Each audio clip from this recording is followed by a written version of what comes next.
Assalamualaikum warahmatullahi wabarakatuh. Kali ini kita akan membahas tentang Pitagoras ya, teorema Pitagoras khususnya untuk kelas 8. Oke, apakah kalian tahu Pitagoras itu apa? Ya, Pitagoras itu adalah suatu aturan matematika yang dapat digunakan untuk menentukan panjang salah satu sisi ya dari sebuah segitiga siku-siku tentunya ya. Yang perlu diingat dari teorema ini adalah hanya berlaku untuk segitiga siku-siku. Tidak bisa digunakan untuk menentukan sisi dari sebuah segitiga yang lain yang tidak berbentuk siku-siku.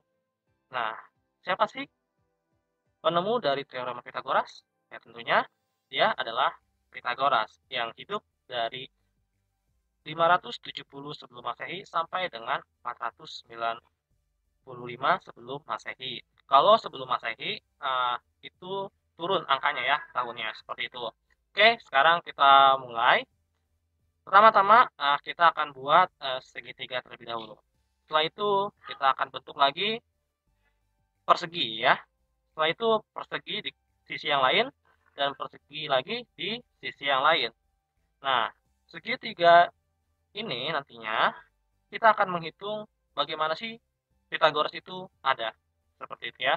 Jadi ini adalah pembuktian dari rumusnya. Oke, kita akan mulai ya.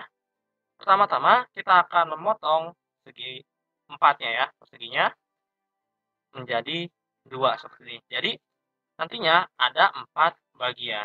Oke, sekarang kita akan buat di sini adalah titik karena sisi persegi itu ya luasnya adalah S kuadrat, maka kita bisa buat sini B dan satu sisinya lagi adalah B-nya juga ya. Yang ini A. Yang putih ini adalah yang C ya. Sekarang C ini merupakan persegi persegi yang paling besar ya. Oke, kita akan melihat dari video ini. Kita akan pindahkan potong-potongan yang tadi ke persegi yang C. Nah, seperti ini ya. Ternyata masih ada sisa nih, yang putihnya ya. Kita akan masukkan persegi yang B. Nah, ternyata kalau dua persegi ini akan bisa menghasilkan satu persegi ya. Jadi, bagaimana rumusnya? Jadi, luas persegi yang C sama dengan itu luas persegi A ditambah dengan luas persegi B ya. Seperti itu. Untuk rumus persegi sendiri adalah kan S kuadrat. Nah, karena di sini kita tulisnya misalkan ada C, ada B, ada A, maka kita sesuaikan ya untuk sisinya. Jadi, C kuadrat sama dengan A kuadrat ditambah dengan B kuadrat. Nah, seperti itu. Nah, ini disebutnya adalah teorema Pitagorasnya. Untuk sisi C merupakan sisi terpanjangnya ya. Jadi, kalau kita mencari sisi terpanjangnya, itu tinggal kalian A kuadrat tambah B kuadrat. Seperti itu ya. Atau C sama dengan akar A kuadrat tambah B kuadrat. Mari kita lihat soalnya ya. Misalkan soalnya seperti ini. Kita akan mencari C-nya atau sisi terpanjangnya menggunakan rumus teorema Pitagoras. Oke, kita akan mulai ya. C kuadrat sama dengan kita akan buat ini adalah si A-nya, yang ini adalah B-nya. Kita tidak memakai satuan terlebih dahulu ya. Ini A kuadrat ditambah B kuadrat sama dengan, oke, C kuadrat sama dengan A kuadratnya berapa? Tentunya 4 kuadrat tambah B-nya itu 3 ya, jadi 3 kuadrat. Seperti ini. Jangan lupa menggunakan kurungnya ya. Kenapa? Nanti kalau misalkan dia minus ya, itu bisa menjadi kuadratnya. Sekarang C kuadrat sama dengan 16 ditambah dengan 9 ya, seperti ini. Jadi C kuadrat sama dengan 16 tambah 9 itu 25.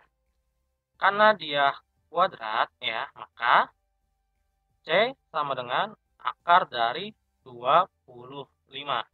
Jadi C sama dengan berapa? Akar 25 saja 5 ya, seperti itu.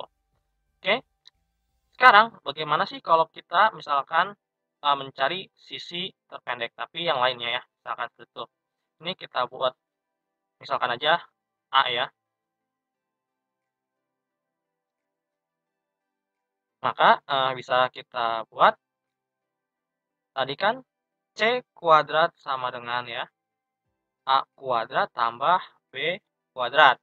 Sekarang kita lihat nih, C-nya itu 5, B-nya itu 3 ya.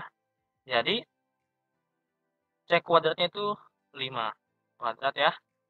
Itu sama dengan A kuadrat ditambah dengan 3 kuadrat. 5 kuadrat itu adalah 25 ya. A kuadrat ditambah dengan 9. Supaya habis bagian sebelah kanan di 9-nya, maka ruas kiri kita kurang 9, A kuadrat, maka ruas kanan juga kita akan kurang dengan 9, seperti itu. Jadi 25 kurang 9 itu 16, sama dengan ya, A kuadrat ditambah dengan 0. Jadi 16 sama dengan A kuadrat ditambah dengan 0 ya. Tapi kita hapus saja. Jadi akar dari 16 sama dengan A. Jadi 4 ini sama dengan A. Jadi nilai A-nya ya ini adalah 4. Seperti itu ya.